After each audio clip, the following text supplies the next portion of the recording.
Assalamualaikum warahmatullahi wabarakatuh. Hai adik-adik, apa kabar? Semoga kalian semua dalam keadaan sehat ya. Pada kesempatan kali ini, kita akan belajar mengenai larutan asam, larutan basa, dan larutan garam. Yuk kita simak dengan lengkap penjelasannya. Pernahkah adik-adik memakan buah jeruk? Tentu pernah bukan? Bagaimana ya rasanya? Ya, betul sekali, asam. Buah jeruk adalah salah satu contoh dari larutan. Pernahkah kalian dengan secara tidak sengaja memakan sabun ke dalam mulut? Bagaimana rasanya? Tentu pahit, bukan? Itu adalah salah satu sifat dari larutan yang bersifat basa. Adik-adik tentu sudah sering menjumpai larutan asam yang sering kita jumpai dalam kehidupan sehari-hari. Asam ini banyak sekali kita jumpai dalam bentuk buah-buahan dan juga sayur-sayuran.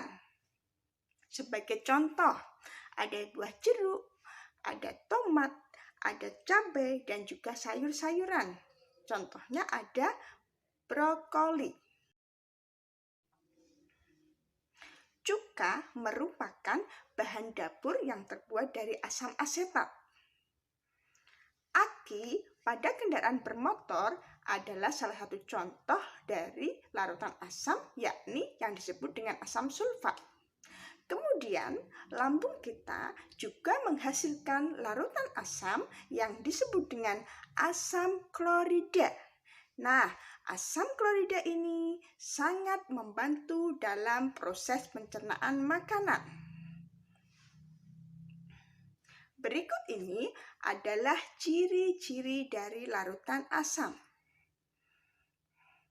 Ciri yang pertama, yakni rasanya asam. Kemudian, ciri kedua, larutan asam dapat menimbulkan korosi.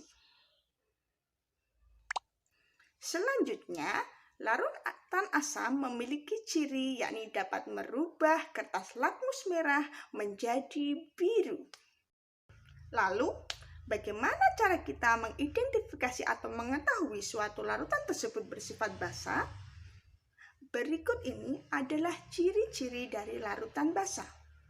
Yang pertama, larutan basa memiliki sifat pahit, tapi sifat pahit ini jangan dicoba ya adik-adik. Kemudian, ciri kedua, larutan basa akan terasa licin di kulit.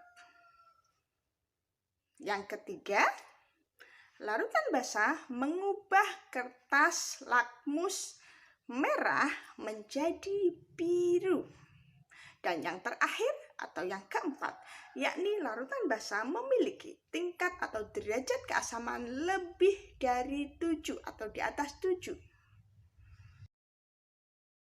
Penggunaan garam pada kehidupan sehari-hari yang sering sekali kita jumpai, yang pertama yaitu digunakan sebagai pengawet. Kemudian, garam juga bisa digunakan sebagai obat-obatan. Selain itu, juga pada industri pupuk dan terakhir pada pengolahan makanan.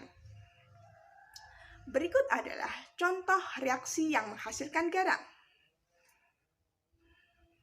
Sekarang, adik-adik jadi lebih tahu kan mengenai apa itu larutan asam, larutan basa, dan juga larutan garam.